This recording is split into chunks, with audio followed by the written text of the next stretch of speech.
Hello दोस्तों, एक बार फिर से आप सभी को स्वागत करते हैं आपके अपने YouTube channel Tezpur math classes में। जैसे कि आप सब मेरे प्यारे भाई को मालूम है कि हम लोग जो क्वेश्चन कर रहे हैं RS अग्रवाल जो मैथ है उसमें मेंसुरेशन कर रहे हैं। और मेंसुरेशन में मेरे प्यारे भाई ये 3D चैप्टर है और हम लोग 55 तक क्वेश्चन कर चुके हैं। आज हम लोग 56 से स्टार्ट करेंगे। देखिएगा 56 नंबर में बोला क्या है मेरे प्यारे भाई। आप लोग लाइक नहीं करते हैं, थोड़ा लाइक कर दीजिए।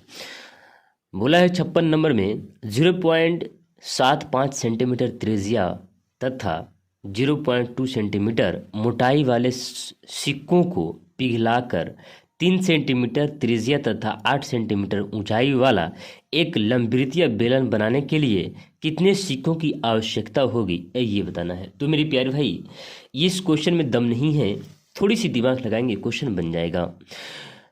देखिए बोला क्या है, ये बोला है ना, ये 0.75 सेंटीमीटर और 0.2 सेंटीमीटर ये क्या है, एक सिक्का है। तो सिक्का के ऊपर अगर हम सिक्का रखें 10-15 सिक्का रख दे तो एक बेलन की आकार ले लेगा ना।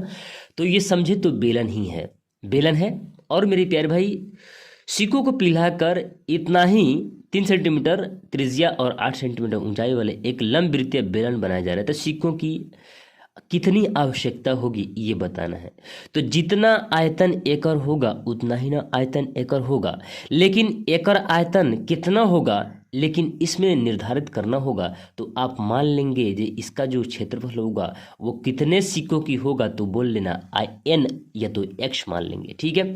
तो मेरे प्यारे सबसे पहले इसका आयतन होता है, बेलन का आयतन होता है पाई r² h होता है, ठीक है। और फिर दूसरा बना रहा है इतना सेंटीमीटर त्रिज्या ऊंचाई वाला, तो इसका भी आयतन इतना ही ना होगा भैया। दोनों बराबर कर सकते हैं नहीं, जब तक संख्या नहीं मानेंगे जो हाँ सिक्कों की संख्या इतना होगा n होगा तब जाके बराबर होगा। अब बराबर हुआ, ठीक है। अब देखिए मेरी प्यार भाई क्या होगा, पाई से पाई कट जाएगा, कटेगा ना, बराबर के सेंस में है तो कट जाएगा। यहाँ पर r का मान कितना है तो 7.5 जो है 0.75 इसका स्क्वायर हो जाएगा भैया। तो ये 10 हो जाएगा, जब इसका जब दशमलव हटाएंगे तो स्क्वायर होगा, ठीक है। और ऊंचाई कितना है भैया 0.2, यानी ये हो जाएगा 2/10, ठीक है। ये तो इस यहाँ से ऊंचाई इसका आ गया, ठीक है। यहाँ से इसका क्या आ गया, ऊंचाई आ गया, लेकिन इनकी संख्या कितनी है n है, तब जाके इसके बराबर होगा। इसका r² कितना है तो 3 है, तो 3 का स्क्वायर करेंगे मेरे प्यारे भाई, एकदम करेंगे स्क्वायर, गुना कर लेंगे मेरे प्यारे भाई ऊंचाई का। तो ऊंचाई कितना है 8 है, और मेरे प्यारे भाई जब ये 8 है तो यहाँ से इसका आंसर हम लोग निकाल सकते हैं इजीली। अब देखिए क्या होगा, 25 तिया 75 होता है, 25 चौकी 100 होता है, और 5 2 5 10 होता है, ठीक है। और मेरे प्यारे भाई क्या होगा, जब इसको हम सारे को अगर कैलकुलेट करेंगे तो ये 3 तिया 9 हो जाएगा, होगा बटा ये 4 चौकी 16 हो जाएगा। ये तो स्क्वायर के अंडर में है ना, गुना ये 5 ही रहेगा भैया, 5 हो गया, ठीक है। बराबर में मेरे प्यारे भाई 3 तिया ये 9 हो जाएगा, और मेरे प्यारे भाई क्या हुआ गुना में 8 होगा।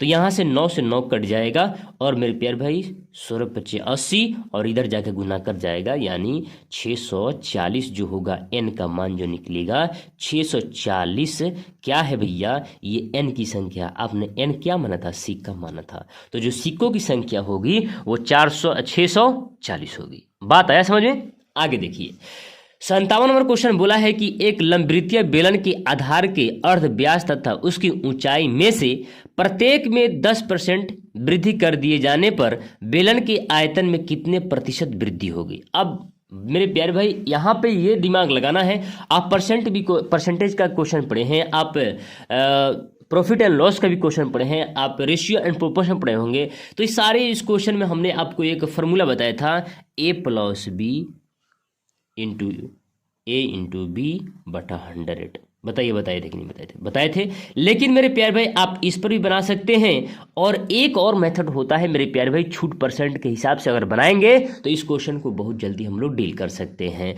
लेकिन मेरे प्यारे भाई बोला क्या है, बेलन की आयतन कितने % वृद्धि होगी। तो बेलन का आयतन होता है पाई r² h होता है, ठीक है। ये जो पाई होता है मेरे प्यारे भाई ये कांस्टेंट है, ये कभी इसका मान बदलता नहीं है, लेकिन मेरे प्यारे भाई r और h का मान बदलते रहता है, तो यही से वृद्धि और कमी होगा। बात है समझ में।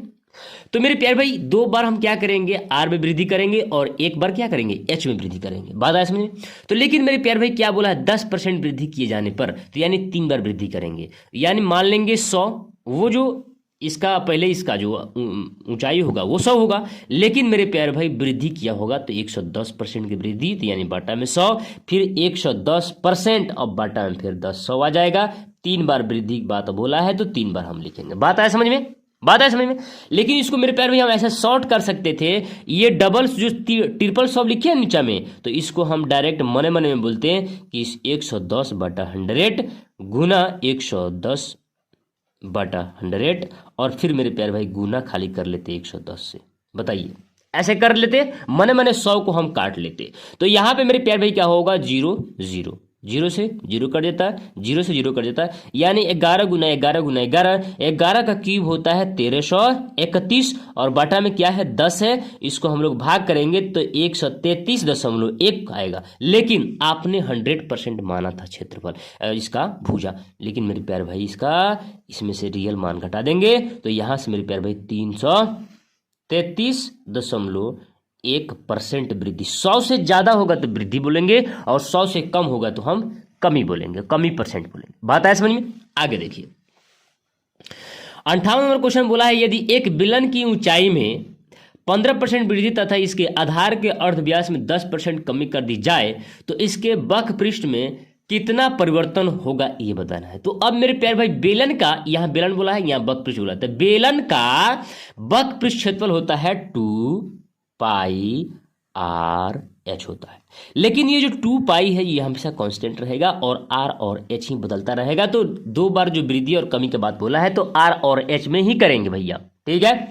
अब देखिए क्या होगा, ये 15% की वृद्धि बोला है तो हमने मने मन मान लिया इसका 100 होगा, जो बेलन का वक्र पृष्ठ क्षेत्रफल होगा वो 100 होगा, है ना, परिवर्तन इसका 100 हुआ होगा, तो हमने पहले मान लिया 100, लेकिन 100 में वृद्धि बोला है तो 115, 15% का वृद्धि बोला तो 115 गुना 10% की कमी बोला है तो 90 हो जाएगा। बटा में एक बार 100 लिखेंगे, 2 बार 100 लिखेंगे इसके नीचे, लेकिन एक 100 मने मने यहाँ 100 लिख करके कटा लिए हैं। बात है समझ में? यहाँ देखिए 1 0 से 1 0 कट जाएगा, 9 5 45 होता है, हाथ में 4, और 9 11 में 9 से गुना करें तो 99, और 4 103 हो जाएगा।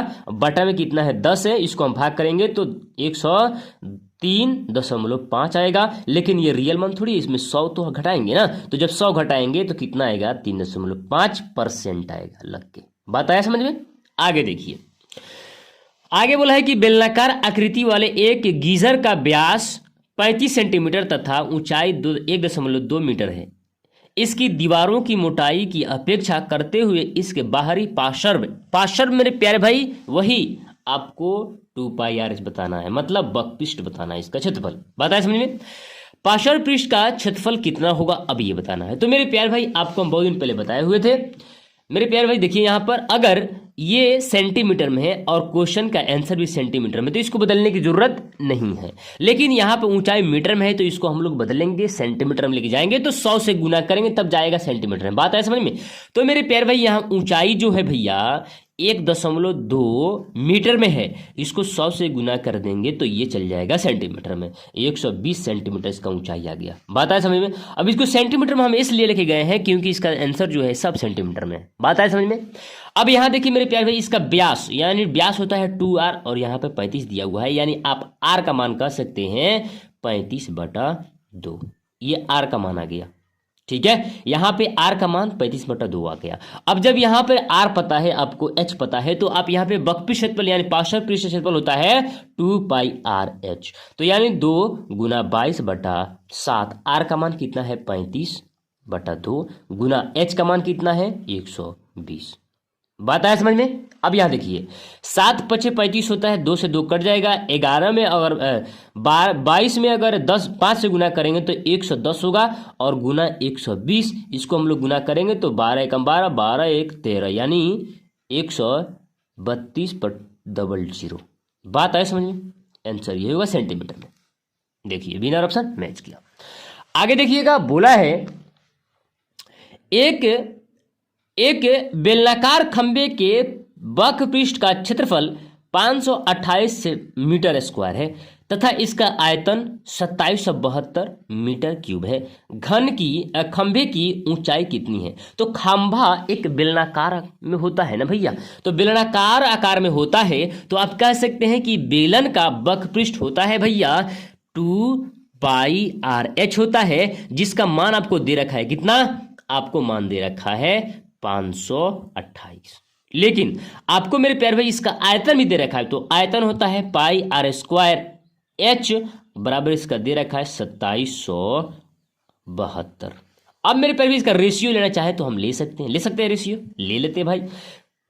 तो पाई आर यहाँ है, पाई आर यहाँ पे है, एक आर कट जाएगा, यहाँ पे 2h h भी कट जाएगा, और यहाँ पे 2 बच गया, यहाँ पर r बच गया, ये r कट गया, ठीक है, एक r बचा हुआ है। तो इसको हम भाग करेंगे मेरे प्यारे भाई, तो ये हो जाएगा 2 दूनी 4, 2 छक 12 और 4 दूनी 8, ठीक है, ये 2 कट गया। फिर यहाँ 2 से काट लेते हैं, 2 से काटे।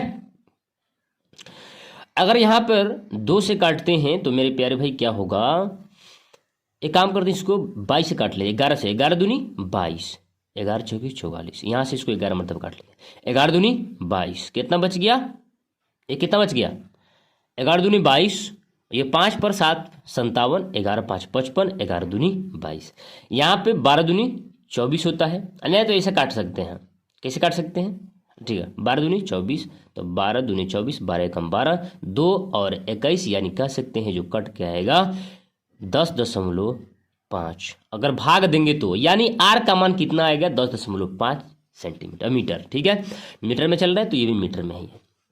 अब खंभे की ऊंचाई तो किसी एक में मान पुट कर लेंगे, यहां भी मान पुट कर सकते हैं, ठीक है, यहां भी मान पुट कर सकते हैं, लेकिन मेरे प्यारे भाई क्या होगा, मेरे प्यारे भाई जो कम संख्या वाला है उसमें अगर हम आर का मान पुट करते हैं तो जल्दी आंसर निकाल सकते हैं। तो यानी हम कह सकते हैं 2πr(h) बराबर इतना में मान रख सकते हैं, तो 2/22/7, आर का मान कितना निकल गया 10 यानी इसको हम हटाएंगे तो 10 हो जाएगा, और यहाँ पर मेरे प्यारे भाई h निकालना है जिसका मान दे रखा है 228, ठीक है।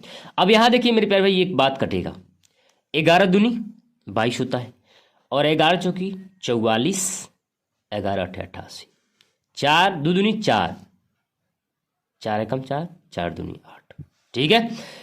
यहां से देखिए मेरे प्यारे भाई ये कटेगा, 7 एकम 7, 3 7 5 35, ठीक है, और यहां से 5 3 15, 5 दूनी 10, ये हो जाएगा 3 चौकी 12 और ये 4 दूनी 8, यानी h बराबर जो होगा वो कितना होगा 8 मीटर, ठीक है। देखिए जो ऑप्शन नंबर आपको 60 में सी नंबर मैच किया। बात आया समझ में? आशा करते हैं कि आज का वीडियो आपको बहुत ही हेल्पफुल लगा होगा और बहुत अच्छा समझ में आया होगा। मिलते हैं फिर कल अगले वीडियो में, जब तक के लिए जय हिंद।